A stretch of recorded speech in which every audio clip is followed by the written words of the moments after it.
All right. What else?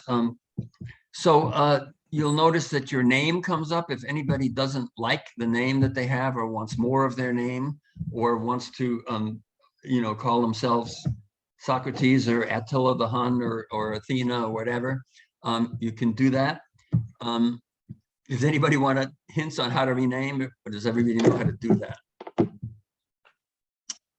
I'll tell you that if you push on your thumbnail and you push the 3 dots, rename is one of the options you'll get, and you can make sure you are appearing in the way you would like to appear. Calling on. I'm going to, give a wrap on most classes for 20 minutes or a little more. And after that, want to have discussion. And I'd like that to be pretty free discussion. So first of all, feel free to speak out if you want, and you don't have to be called on or put your hand up. Wave your hand around if you want to be called on or want me to notice that you have something to say. There is also that little icon that puts up a hand, and that will appear in your thumbnail if you want to let people know that you're looking for an opportunity to say something. But we're not going to do a queue or a waiting line to talk, because I don't want people storing. I want it to flow in terms of the topics. And it's also, we're not going to have a question and answer format where everybody says something, and every time somebody says something, I answer it and so forth. I want to have a more organic kind of a discussion. My little notes here on business stuff. There is no required reading for the course. I will send out a reading list of suggested readings that I think are cool, and they'll be somewhat by category. They're left from the preceding class, so they're organized by class 3, class 6, that they happen, and we may not do it in exact same order, but the topics will be clear. And it's a pretty cool list. I will be sending you that list. I'll be sending everyone a YouTube, a link to a YouTube video of the class. And I'm going to read a poem in the course of this class, and you'll get a copy of that as well. Now, when I send that out, I would like to have that function sort of as a string. And that's separate from the emails I send out as an invitation. It won't be one of the invite session things. It'll just be a string that goes to everyone. And then everyone can use that to add whatever they want to do. So if there's a poem you want to share with people, if there's a thought you want to share with people, that'll just function as a sort of communication string among us, and that we can all contribute to. I think that's the business for now. Any other business type questions? All right. So today, I'm going to talk for 20 minutes or so about the basic concepts of the course. I'm going to introduce the basic intellectual concepts of the course. And then that'll leave us a lot of time to start to get to know each other, and to what I'll be curious about myself. I'll introduce myself personally more at that point to start that off. And I'm interested in what brings you here, but also anything you'd like people to know about you, to share about you.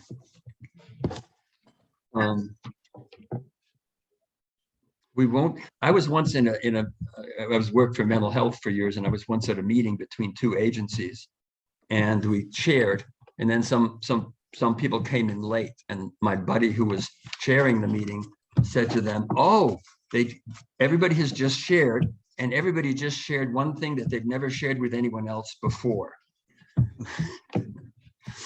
And so that's not going to be one of my questions.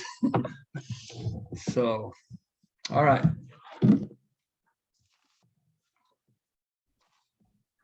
I've got my notes up. I'm now going to pin myself. talking.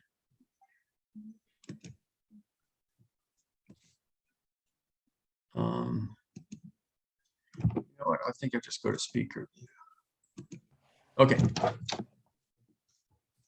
So here we go. I think that there is a wide, this course, you know, my purpose in doing this course, it's the fourth round of it, was that I think a lot of people are experiencing the fact that things do not seem to be going well in our world and in our culture. And that in some way, the basic fabric that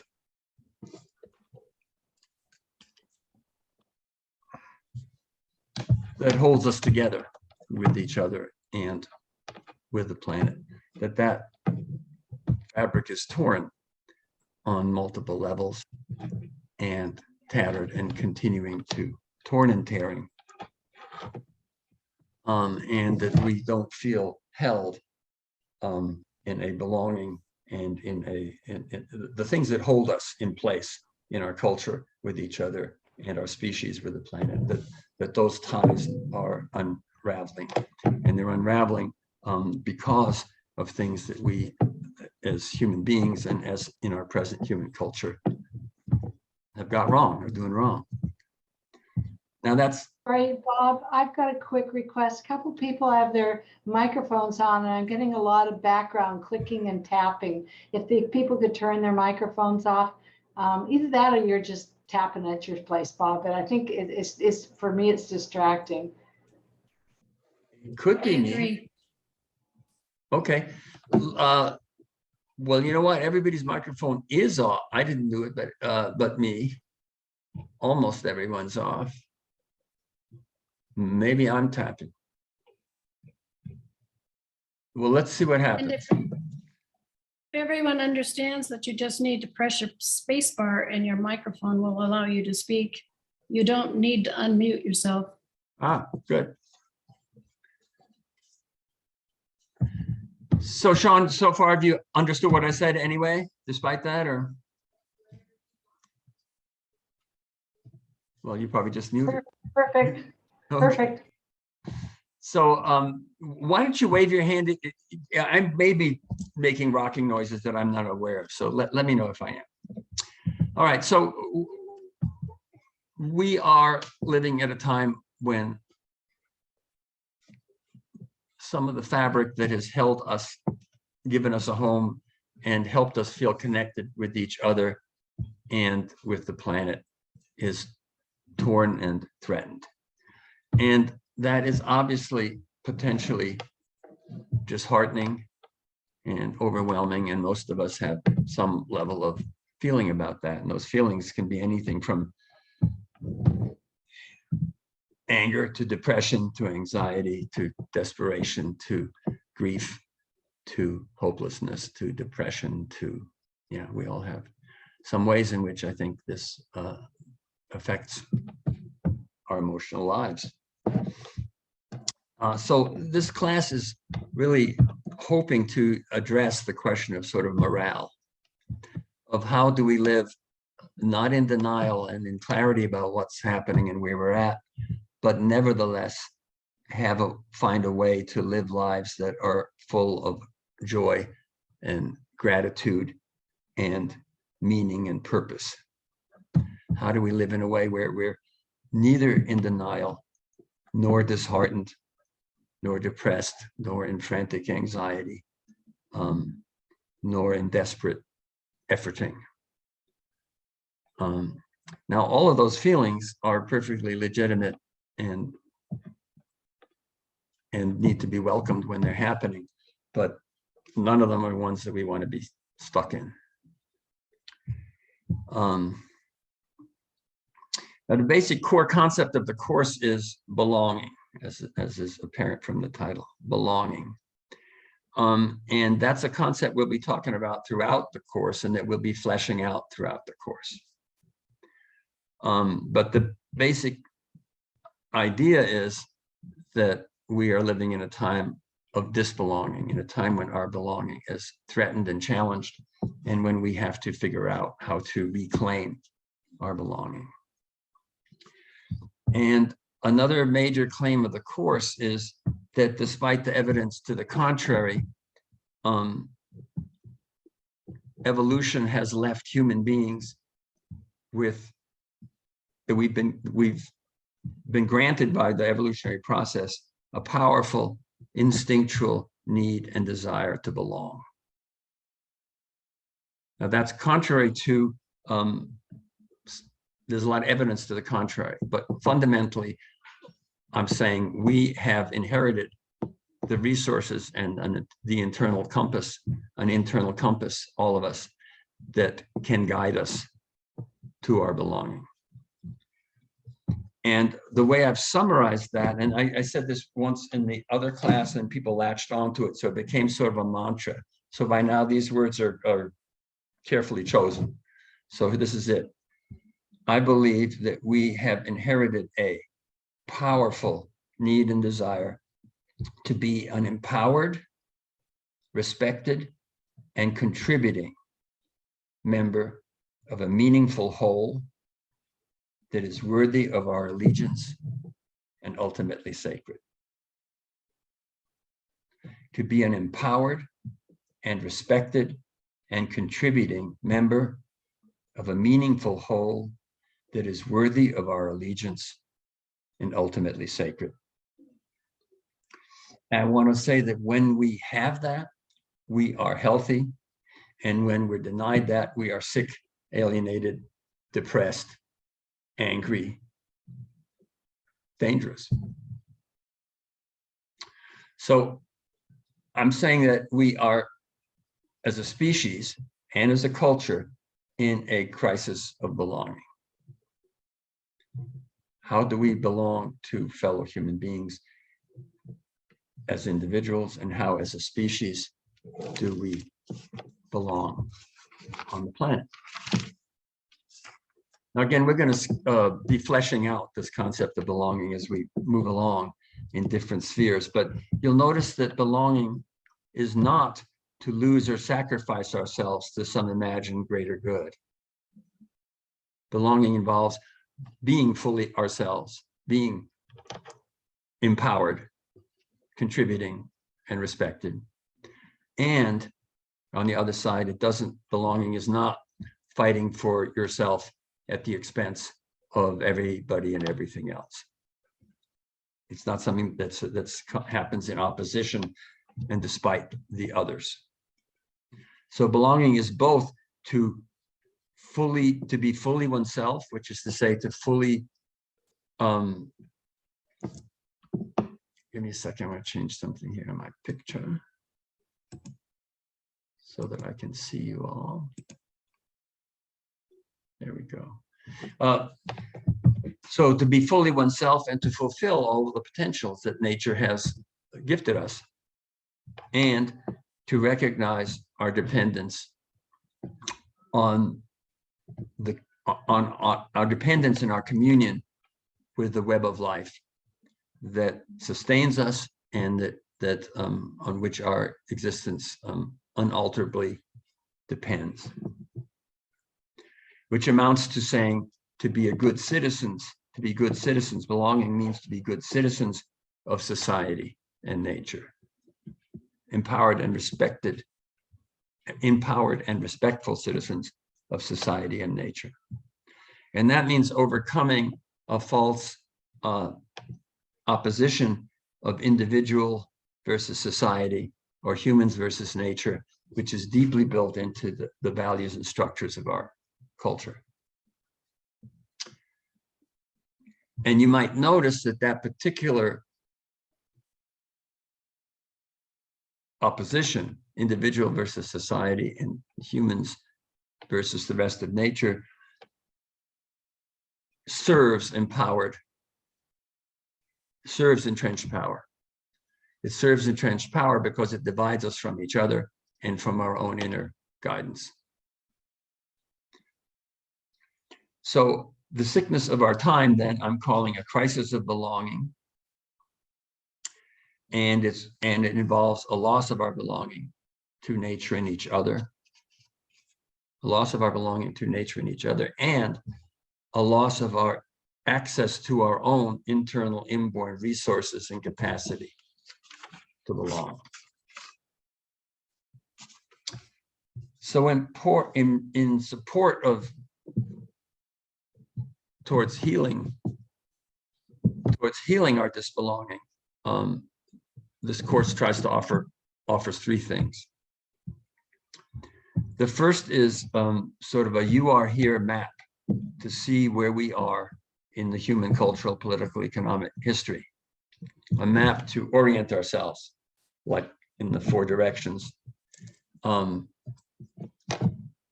Because part of belonging is knowing where you are, knowing where the map of where we are in the larger scheme of things. That's part 1. So a conceptual map. Part 2 is to, I'm hoping this course, we build a community of support where we each can find our belonging in the scheme of things, and particularly to explore and support each other in exploring the particular and unique, gifts, the wisdoms and the accumulated wisdom and passions and gifts that each of us can bring to the transition that we need to be making. And the third part will be to some practices and some experiential exercises to support to practice accessing the instinctual guidance and the internal guidance towards belonging that we all have in us. You'll notice, okay, so a map, a sense of community, and accessing our own internal, the life force and the wisdom within ourselves, inside us, our own internal guidance. Now you'll notice that's ambitious, and it calls on a wide range of our capacities. And in that way, it's another healing it's an opportunity for to move further on with a personal healing of some of our internal divides, namely the potential divides between our intellectual, our intellect, our emotions, and our bodily selves. So that's part of belonging fully to ourselves as the starting point. So for today, I'm going to outline the map part. And then after that, we'll go and we'll just spend some time to get to know each other a little bit. So the map is intended to be sort of like the "you are here." You've seen these pictures of the universe and the different galaxies, and then there's a little thing that says "you are here." So the map is part of being oriented in terms of where we belong in the larger scheme of things. And it's part of belonging in a very fundamental way, namely, here we are in the larger scheme of things. And it's why the 4 directions have been, for instance, sacred in just about every culture that's ever existed, because that there's something sacred about having an orientation in which you find your place in the universe. It's the 4 directions or the 6 directions if you include up and down, but somewhere or other that's always been held as sacred. And one of the things that this map, the map that I'm offering, does is to say this, that we are making the same mistake at every level of our existence, that it's the same mistake. And that mistake is the view of the world as the view that the world is essentially a competitive struggle for survival among opposing interests. That the world is best understood as a competition for survival among opposing interests. That it is essentially a zero-sum game in which my gain is your loss, and your loss and my loss is your gain. And which again is based on a fundamental belief that there's a fundamental opposition between individuals versus and of the individual versus society, and of humans versus nature. And the problem with that view is that it fails to recognize the ultimate communion and interdependence of things. The degree to which our survival and the survival of everything is utterly and unalterably dependent and irrevocably dependent and based on our place in the web of life and on all the interdependencies and co-creations that make up the web of life. So it misses the ultimate unity that underlies all the divisions and categories, all the oppositions and divisions. It doesn't mean those oppositions and divisions aren't real. It just means that there's a greater unity that underlies them. And so I'm calling this the great mistake, and I took that notion from a poem that I want to share with you. So I'm now going to screen share and pull up the poem. Okay. And so you can read along, or you can just listen as I read it. I'm going to do it twice. This is a poem by David White, and it's called Everything is Waiting for You. And this is where the notion of the great mistake. Everything is waiting for you. Your great mistake is to act the drama as if you were alone. Your great mistake is to act the drama as if you were alone. As if life were a progressive and cunning crime with no witness to the tiny hidden transgressions. To feel abandoned is to deny the intimacy of your surroundings. Surely even you at times have felt the grand array, the swelling presence and the chorus crowding out your solo voice. You must note the way the soap dish enables you, or the window latch grants you freedom. Alertness is the hidden discipline of familiarity. Alertness is the hidden discipline of familiarity. The stairs are your mentor of things to come. The doors have always been there to frighten you and invite you. And the tiny speaker in the phone is your dream ladder to divinity. Put down the weight of your aloneness and ease into the conversation. Put down the weight of your aloneness and ease into the conversation. The kettle is singing even as it pours you a drink. The cooking pots have left their arrogant aloofness and seen the good in you at last. All the birds and creatures of the world are unalterably themselves. Everything is waiting for you. You're great, and I'm going to pull out the phrases that I think are key for what we're talking about here. Your great mistake is to act the drama as if you were alone. To feel abandoned is to deny the intimacy of your surroundings. Alertness is the hidden discipline of familiarity. And put down the weight of your aloneness and ease into the conversation.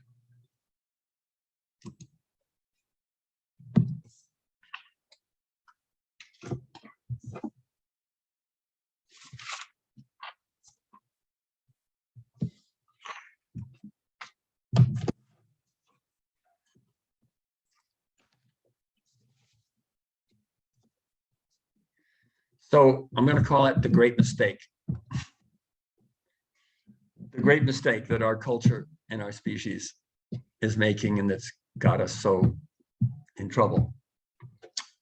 And that mistake could be called, could be called You could call it narcissism on the psychological level.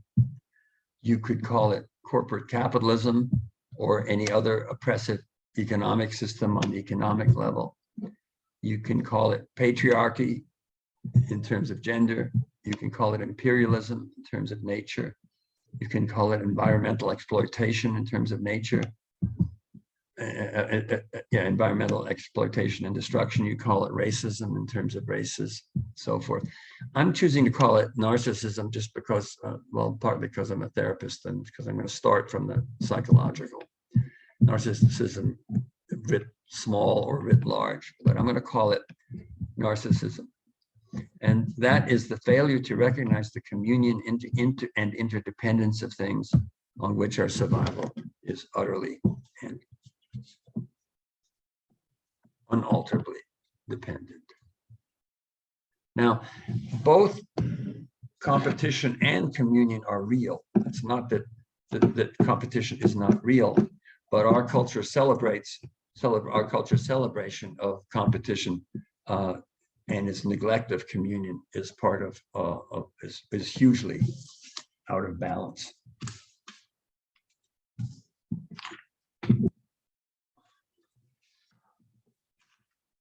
Now, because what I'm going to call narcissism operates at every level of our lives, consciously and unconsciously, in a way that makes it so ubiquitous that it's almost invisible to us, as water is to a fish. Because it operates on every level, on how we treat our own internal selves and needs and desires and parts, how we treat each other, how we treat other nations and people, how we relate to other species, how we understand our relationship to the natural world, how we experience our relationship to spirit and the sacred. And that means getting clear on how this operates in every one of those spheres is an important part of being able to find a way to live in and transform this paradigm. But because it operates on all these levels, I'm calling it a paradigm. So I'm going to say that we live in the paradigm of narcissism. Now, paradigm is a trendy, possibly pompous and cumbersome phrase, but the reason I think it's useful is what I just said, that its pervasiveness. And so what I'm saying is what we're tasked to do, what nature is asking us to do, is to navigate a transition from a paradigm of narcissism to a paradigm of communion. From a paradigm of narcissism, which is basically says, take care of number one and do unto others before they do unto you, to a paradigm of communion, which involves realizing that we're all in this together and that the hole in the other guy's side of the boat is your problem.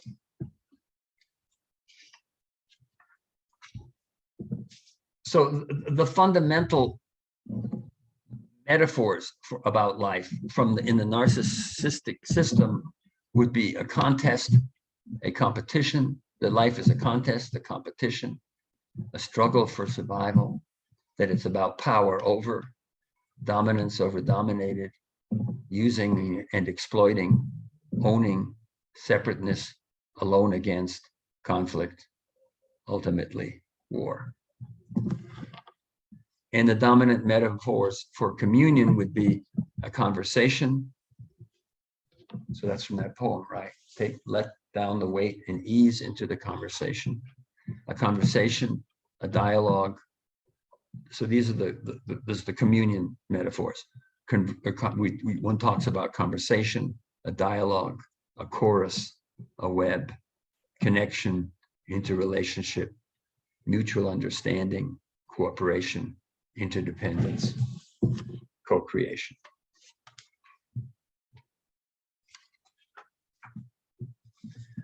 And you can map this paradigm as a series of concentric circles working from the center out, with each circle representing a particular sphere of our lives. So the inner circle would be our intrapsychic, inside ourselves, psychic processes.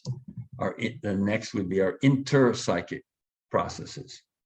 The next would be our interpersonal, then social, political, economic, international, interspecies, ecological, spiritual, as you move out.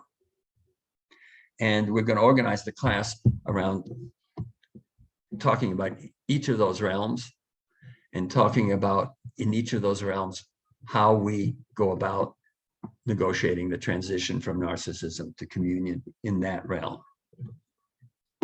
A concentric circle is, of course, a little arbitrary because really it's a spiral because each realm feeds into and connects with the other one, but it is a way to organize talking about it. And again, the point is, in each of those things, we need to, whether we're talking in every sphere, we need to transition from a view that the other, whether it's the other self or the other nation or the other species or nature, that the other is in fundamental opposition to us, and to a view that recognizes the fundamental unity that underlies and transcends the polarities that the narcissistic view celebrates and exploits, to recognize the wholeness that transcends the parts. So we'll talk a lot more about what it means that this is a paradigm, but what I want to say is calling it a paradigm may seem daunting. In fact, this whole rap may seem daunting insofar as it sort of suggests that the paradigm has us surrounded, has us at every level. But two things are important. One is that paradigms like people, dogs, trees, rivers, and mountains are born to fulfill themselves, wear out, decline, and give birth to something new. Paradigms have their own life cycle, and they don't last forever, and they are not inevitable. And we're at a point right now where the blind spots and the costs of the narcissistic paradigm have come due, and we're tasked with supporting and midwifing the birth and the transition to a new paradigm. And the other positive side of that way of looking at it with the concentric circles is that the paradigm can also be resisted, exposed, healed, transformed at every level. That while it operates at every level, it can also be resisted, transformed, healed at every level. And that means every way in which we live our lives in a way that recognizes that we're all in this together, whether it's being a good neighbor or raising grandchildren or donating money or taking care of a garden or writing a book or taking part in demonstrations or running for office. On every, involving yourself in the political process, that whatever level, that any way that we live our lives in a way that contradicts the notions, the basic notion of that we're all in opposition to each other, is a contribution to that transition.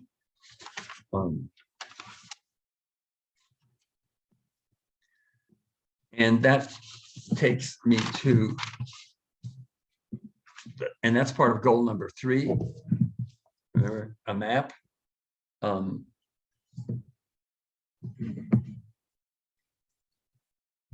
community to support each other in the process. And 3, identifying one's own place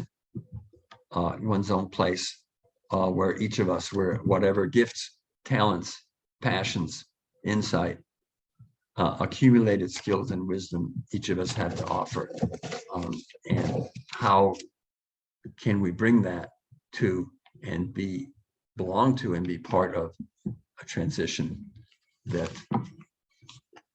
nature is asking of us.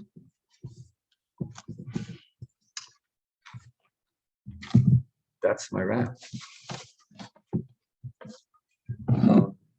Maybe there's a time to take a quick break, and then we'll come back, and I'll be interested in, you know, people's thoughts about that.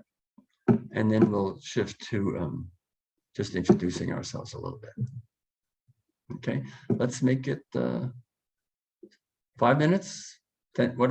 Someone say how many minutes? 5 or more? 5 good enough? 5. Okay, see you in 5.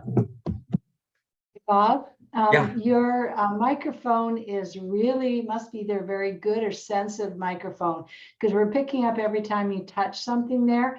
I've got these bracelets. You might want to take it, I'm hearing click, click, click, click all the time while you're talking. So I can show you later, maybe someone can show you, there's a way in Zoom to put off all your background noise so you won't hear things. Right. Because you may just have a really, really good microphone, so it's picking up everything. Okay, what I'm thinking of is that I have some bracelets. And I Could may be. be, and firstly, and secondly, Yes. I move a lot. So I'm gonna take those off.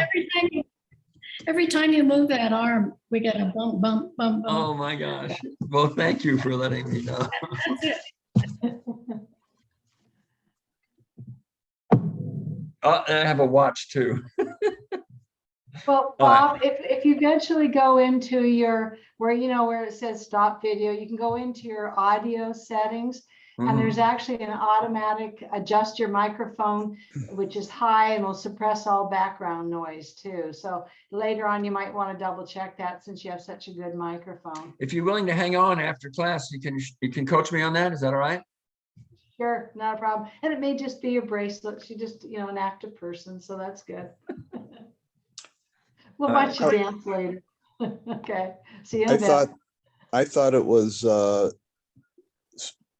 the music, the percussive music that Bob wanted to accompany his speech. Did you find that it added or subtracted? We'll tease you, Bob. Okay. I was just rocking and rolling. All right. With the beat. Excellent, excellent.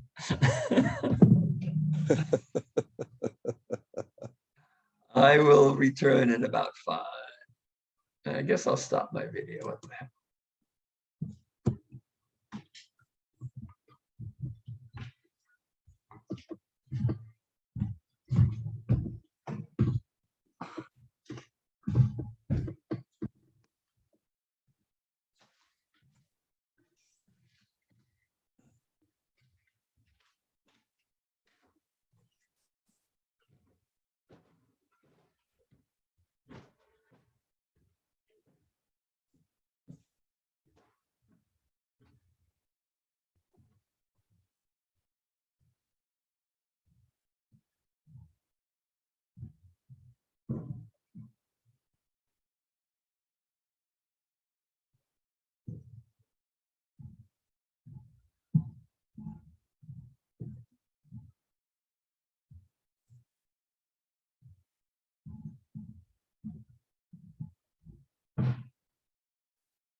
You're muted. You're muted. Thank you. Um, Yeah, I just remembered to put the recording on and I sometimes forget to do that. So if anybody wants to remind me, please do so. So I'm curious, just whatever thoughts or reactions people have to all that. And I had my own reaction afterwards, by the way, some thoughts. So curious what people want to share. I'd like to say that I'm feeling joy in everything that you have said so far. Hey. And I'm an old Berkeley person, 37 years in Berkeley. All through the 60s. Thank you. You are right about all of it. I'd like to say that I lived in an intentional community for 24 years in different places. And I came thinking that if even in that community where we had 150 people, Oh my gosh. people needed smaller circles of belonging, Yeah. or they wouldn't feel safe, or they wouldn't feel enough trust to speak up. That's a lot, 120 people. Yes. Yeah. Yeah. It was too big for a lot of people who couldn't find their own way into a smaller circle. Yeah. I wanted to say that I really appreciate your conceptualizing it in the way that you have, kind of an experience that I've been growing into awareness of, and that is very clear in the public space. You know, this narcissism and opposition and division, and so I really appreciate just everything you're saying, and I do feel like it's happening. I think it's a time when people are becoming aware of a different path, and it is happening in some groups now already. People are, and some people have lived their lives trying to do this too as well, but I just really appreciate how you put it all together. Thanks. Thank you. Good. One of my concerns, so I talked about my reactions. One of my reactions was whether it was too cumbersome, you know, whether it's a too cumbersome conceptual framework, or whether I'm hoping it's useful. But I'm happy to hear that it so far seems useful. The way you've articulated it reminds me of a book that Christopher Lasch wrote in the 70s, I believe. He called it the title is The Culture of Narcissism. Yes. Very good book. And another one that he also references, which I've read, called The Sane Society by Erich Fromm. And he identified the problem of society. This was now in the 50s, after the horrors of the Second World War, and the rise of consumerism, and what he identified as mass conformism in the United States. He diagnosed the problem as mass alienation, which is kind of related to, it's what you're saying about the yearning for belonging is an expression of what he had identified as a type of psychosis, really, a mass society that it was highly alienated at a very deep level. So go ahead. So this has been going on for a long time. And we're still dealing with it. and I agree with you in your assessment that it's becoming even more pervasive. Now, so so if I'm right, that the basic instinct to be a part of is important, and I'm saying it's a potential guide for us to know whether we're healthy or not. But the reason why I try to be precise about this definition of belonging, it's to be an empowered, respected, contributing part of a meaningful whole that's worthy of our allegiance and ultimately sacred. And so, but that same instinct, I think, to want that also makes us vulnerable to faux belonging. And that's the same instinct that's misused by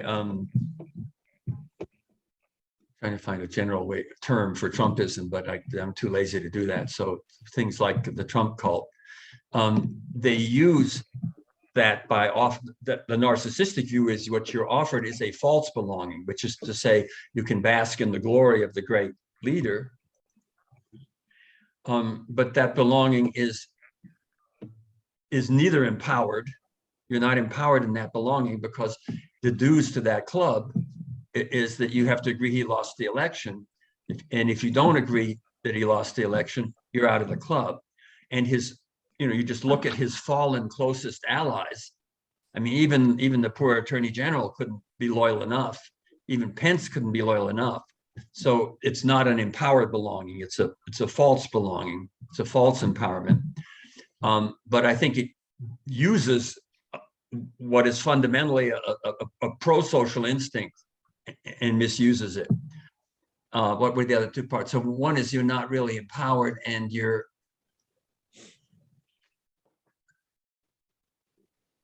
so I'm saying, so belonging is not, so you do lose yourself. Belonging is not to lose yourself.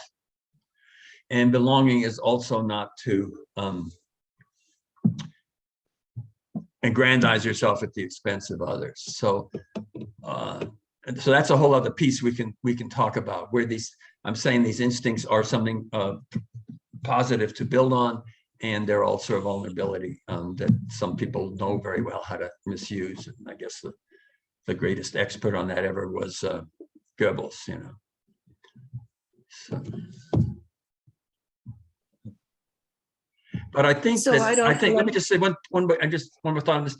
I think the fact that we've seen the dangers of herd culture, or whatever you want to call it, of blind following, has one of the backlashes to that has been a not helpful celebration of individuality, and of not being a part of, and asserting one's unique individualness in a way that doesn't acknowledge our needs to be part of a whole. So some of our society's post-enlightenment belief in the individual and individual separate intellectual liberty, some of that can lead us to where we lose the sense of our belonging. Also interesting is that, we grew up in a time, looks like most of us did, in a time when the system and the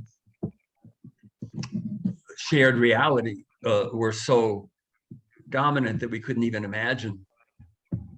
We just fought with all our might against this thing. And all of a sudden, the idea of having some kind of a consensual reality doesn't sound so bad, I notice. It's just who gets to control that. But we're seeing now some of the backlash to that, where nothing is real and you don't know what's real, and you can call anything you don't like fake news, and you can deny everything you just said on tape the day before, so.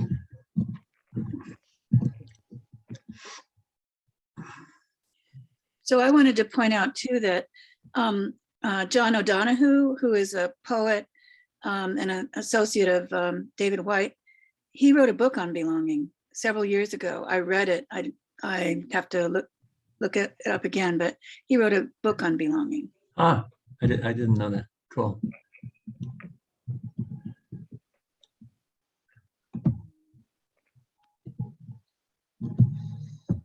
So the other reaction I had to what I said was the danger is it's depressing. You say, my God, this we're having to deal with this monolith, and I don't think as the way I talked about it so far, I think it's important.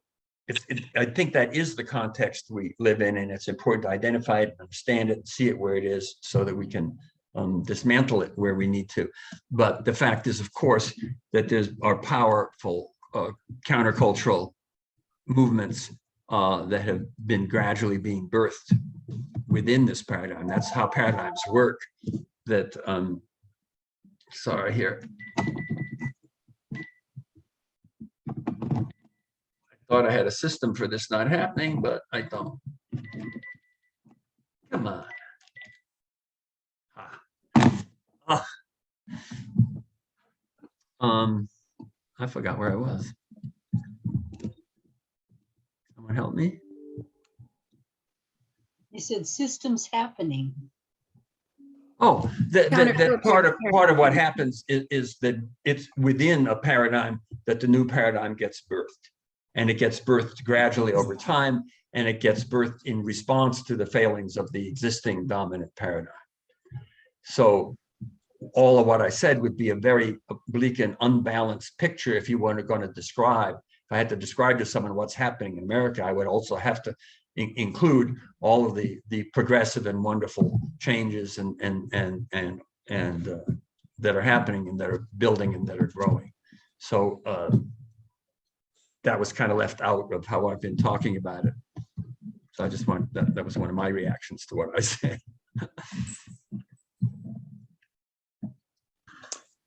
Well, you know, a reaction I had, I was glad you said that, you know, the competition exists, but it's within a broader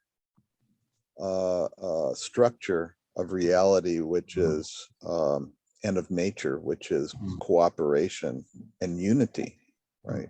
Yeah.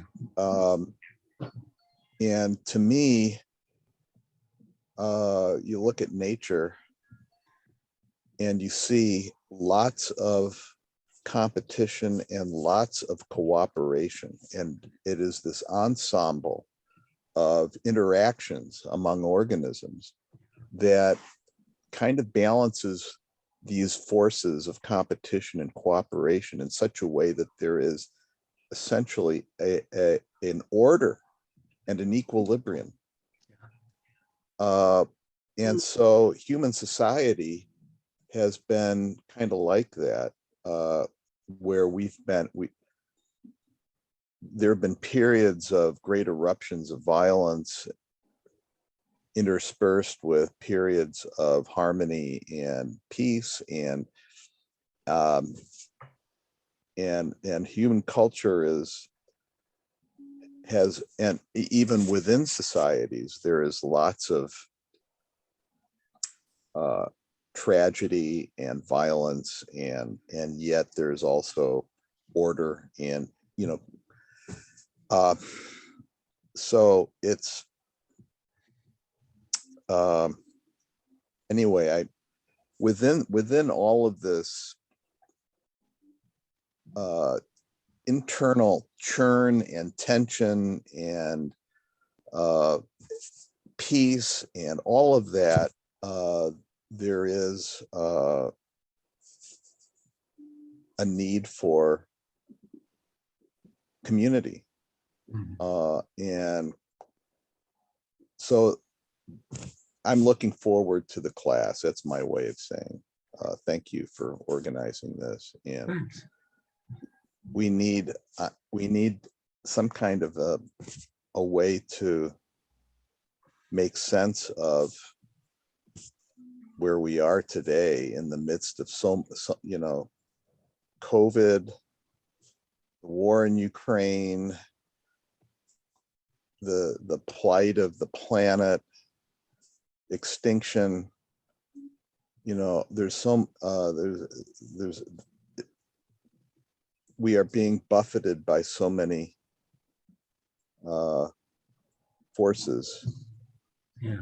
And this creates a sense of chaos and which can lead to despair.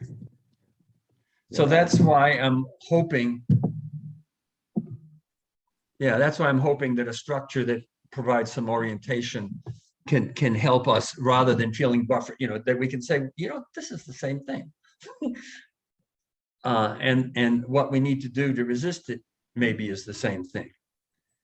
So I really liked how you said that, though, that so it's important to say competition is real and happens, and cooperation is real and happens. This is why I said belonging is both having yourself and being part of. And I think that everything that exists has, first of all, had to stand up for and create and make a place for itself. That's why things in nature have teeth and claws and whatever it takes to be a self, to assert a self and defend a separate self. And everything that exists has had to weave itself into the web of life to create its place in the web of life in order to be nurtured by the web of life and in order to give back to it. So, and what this raises is, we'll talk a little more about this. If any one of these fears, you could, it's how you deal with, when I move my hands, they don't, because of a mirror thing, they don't go on my picture of myself where I think they're going to go.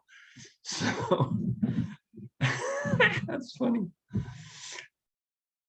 So if you make a, so if in any one of these spheres, you can choose a polarity. So let's choose a polarity: cooperation and communion.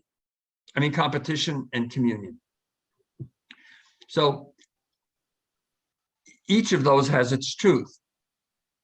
And the resolution of the polarity is not a compromise. So it's not like, you know, we should cooperate or we should be in communion. Well, you know, let's screw some people and let's make deals with others. You know, the way out of the polarity is to look for a deeper unity that underlies, it's just what you said, that underlies the polarity. So yes, there's or it's the individual in society, or yes, there's a polarity, but underlying that polarity is a deeper unity, and that the unity is the whole which holds every polarity. And ultimately it's the universe which holds every one of its parts. So, so that'll keep coming up, but that's a way of saying that that unity isn't the only principle. There's also competition, but that both of those parts of that polarity are held by a deeper fundamental level of unity. And in that way, the unity is ultimately primary. And that's kind of what you just said, but.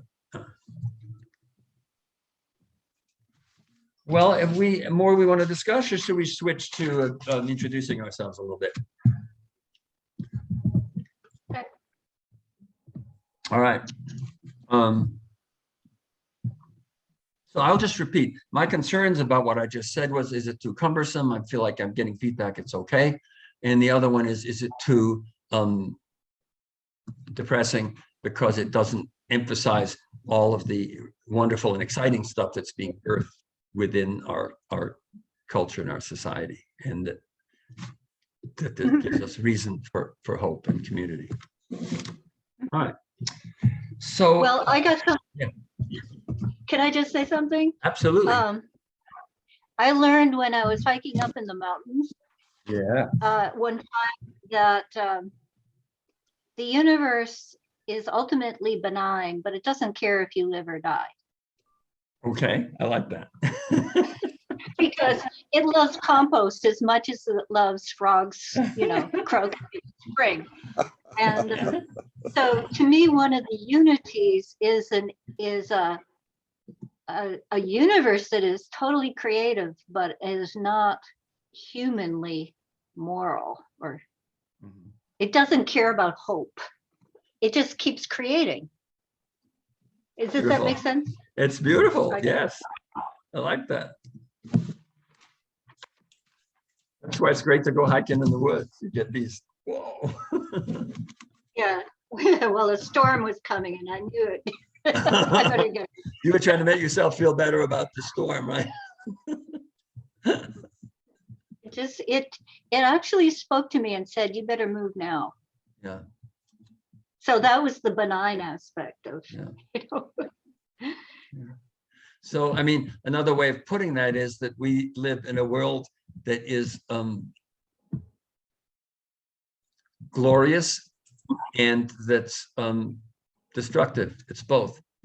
That a world that we have evolved a system to live in a world that is both dangerous, scary, and destructive, and wants to eat us and ultimately will, and to live in a world that is beautiful and nurturing and offers us the great gift of being able to live. And we have whole instinctual, we have put together evolution in our evolution process, put together instincts to deal with both aspects of existence. And that says a lot about what kind of culture or society, this is a whole other topic, what kind of culture or society evokes, gives us the safety to evoke those parts of our instinctual system that come out when we feel safe and creative and in connection, and what kind of a culture brings out those behaviors when we feel attacked, in danger, and that we just have to fight for our own existence and to hell with everything else. So, yeah.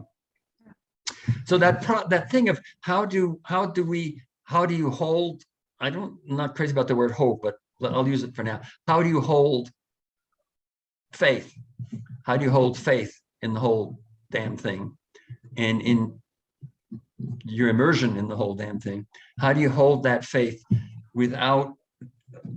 while being grounded in reality, without painting some pretty picture, some pretty butterflies and what hearts, postcard of what the world is to make yourself feel good? How do you live in reality and in faith with it?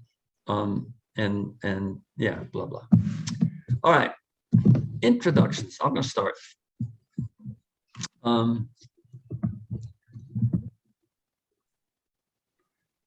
I think my interest in doing this and why it's growthful for me to do this is because it's an opportunity to integrate various parts of my life. And it's of course arbitrary to divide that all into categories, but roughly I was full-time activist and anti-war and you know, for anti-capitalist, anti-war activist for many years. In the late 60s and early 70s, I was one of the editors of a thing called Liberation News Service, which was a news service that's for the whole left and underground press around the country. And so we didn't publish. It's like an AP for the progressive movement, but you will have, if you've read any of that stuff, there will have been articles that we put out in the various papers. And so there's the activist part of me. I then studied economics. That was in the East, working in a basement. We were real revolutionaries. We were working in an ugly basement in New York City. Then I moved to California, and all of a sudden there were the Sierras, and I got into backpacking and into nature on a whole other level, and ecology on a whole other level, and ended up at Berkeley getting a graduate degree in environmental economics. So that meant studying economics and also the relationship of our economic system to the environment. And spending a lot of time backpacking and being in that. And in that Berkeley stage, also a lot of living in communes, one of which was right at the cutting edge of the feminist movement. The women in that group founded the Berkeley Women's Health Collective and so forth. so then I did graduate school, and at some point that the basic idea that the world was messed up and we needed a revolution was no longer adequately nurturing at a time when it was clear that that wasn't going to happen. Not in the very foreseeable future, at least. So I needed a deeper faith that had to have more to, had to have more of a, I don't know, spiritual and embodied aspect to it. And that involved me. So I had a midlife crisis, and that then took me to eventually, in dealing with that, to eventually getting trained to be a therapist.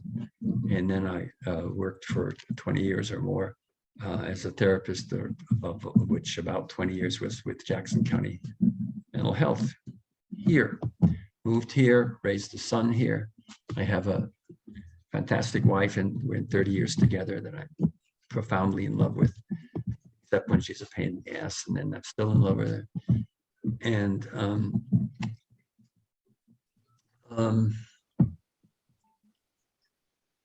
so in some of that, there's sort of been a division between, so there was a tendency among therapists, when I talked about political stuff, they would start rolling their eyes because we were in the personal. And when I talked to more political people and I talked more about the therapeutic or spiritual side, they would roll their eyes a little bit. So this is in part an effort to bring that together, the personal and the political, or the spiritual, whatever you want to call it, to create some kind of a unity between those things. And that's why it's a little ambitious, because it's a sort of a political intellectual concept, but I also hope to do something that's experientially valuable, including offering some ways of supporting each of us in accessing internal resources.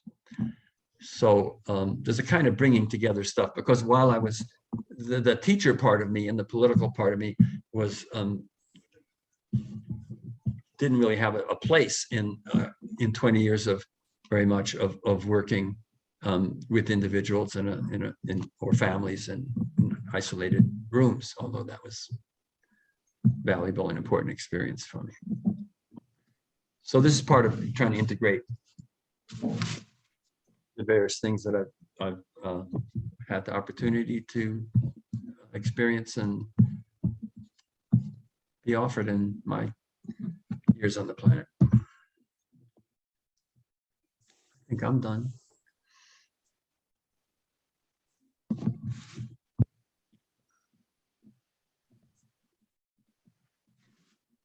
So, but in terms of framing it a little bit, I'm particularly interested what brought you here. What do you bring here, and anything, of course, that you feel like you'd like people to know about you. I'm Borg Hendrickson. I live in Idaho. I'm a pacifist. Happy to see that there is some sense of the communal in the response to Ukraine right now.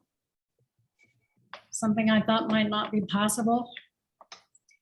I'm an environmentalist, and currently I'm striving to get a greater understanding of the web of life and the role of an individual human in the web of life, myself by name.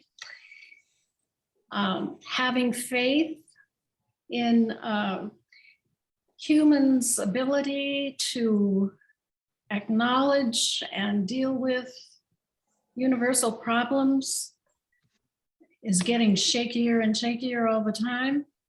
Mm-hmm.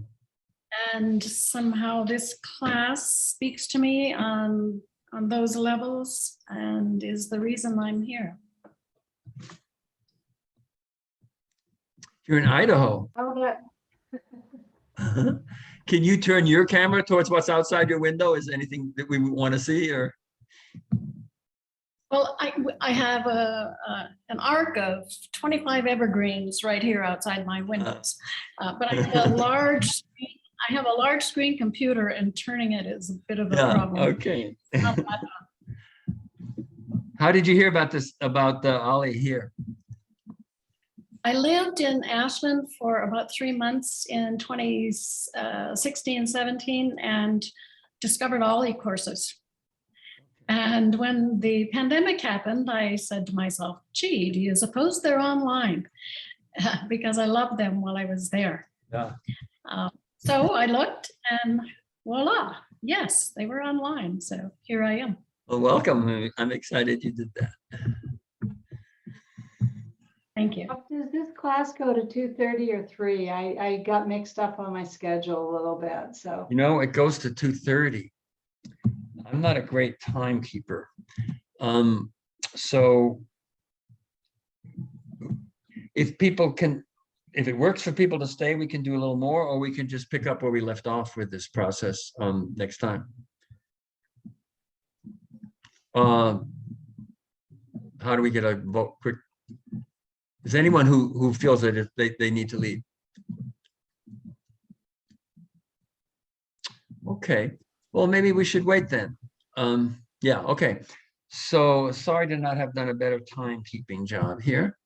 But I didn't expect that we'd get to everyone today. So to be continued. We'll start it off when we get there next time. So Yep. that's good. Yep. Look forward to it. Hey, Sean, is the sound better with my bracelets off?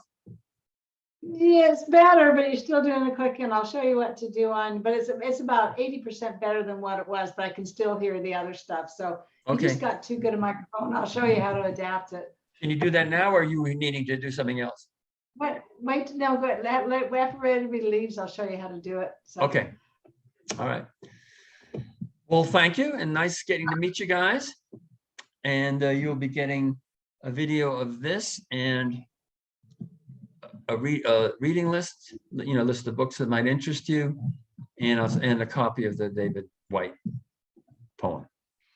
Bob, if you want any of us to be a timekeeper in the sense of reminding you when there's 15 minutes left, or we've gone, I'm sure we could all do that. Would that I'd be willing. Could I interpret that as volunteering? Yeah, Okay. I mean, it's hard to focus a whole group of people and also keep track of time. Yeah. Okay.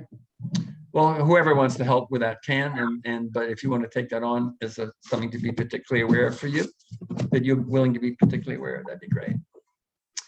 Okay, folks, I will see you next week. And I'm going to stay on to talk with Sean about how to adjust my microphone. See you again. Bye, Bob. Terry. Carol, bye. Hi, everybody. Bye, everybody. Real simple, Bob. I ran into the same problem when I was doing a class, and someone said, you've got too darn good a microphone, and you've got a house that echoes. And I went, oh, okay. So do you see, what kind of computer are you on, Bob? Oh, just a regular laptop. Mac or No. a Windows? Yeah. A Windows based? Okay, Yes. so do you see at the bottom of the screen where it says stop video and mute? Yeah, sure. Okay, click on the little arrow right next to stop video, and you'll get a pop-up thing. Yeah, Click on video settings, I've done that. click on audio. Okay. Got that? And you got Yep. Now, if you go down there, it says suppress background noise. Halfway down, suppress background noise. See that? Yeah, it says learn more, and then it says auto. I have it on auto now. Okay, you want to put it on high. Though, so you're typing, you're clicking, all that stuff, and dogs barking will be suppressed. We can only hear you. And it You will can not. also, if you Go ahead. go ahead. Well, and it's not. Underneath that. Sorry. Go ahead. Go ahead, Bob. You go ahead. Okay. And then underneath there where it says music and professional audio, Yeah. you, in case you're sharing anything, click show in meeting options to enable if you need to. But underneath that, click high fidelity music mode and echo cancellation. Where it's under. I'm sorry. I should click on the Music. show in meeting, and then it'll give me options, or. No, stay in the same box under audio. And you know where you click suppress background noise and you clicked high. Yeah. Underneath, right below it, it says music and professional audio. Do you see that? Right. Yes, I do. Click, make sure you've got show in meeting options. Click Okay. that. So, Ah, and then underneath that, where it says enable these options when original sound is on, yeah, click high fidelity and echo cancellation. Click both of those. okay. Okay, so start talking and I'll tell you if that fixes it. I am Start so moving your tempted, I'm hands so around. tempted. I'm so tempted to bounce. Well, let me try, actually, maybe that's not a Oh. bad idea. Okay, so No, are you hearing me well now? How yeah, is it tap, sounding? start, Now, tap your, like you do with your hands. Perfect. You can't hear it. really? I can hear you, but I won't hear the background. Like But you can bang hear your- me well. Bang your watch against the table as if you're moving it around. Perfect. You got it. You're Bless you, my dear. knocked it out of the park. Thank you. You're welcome, love. See you next time. Bye. All right, bye-bye.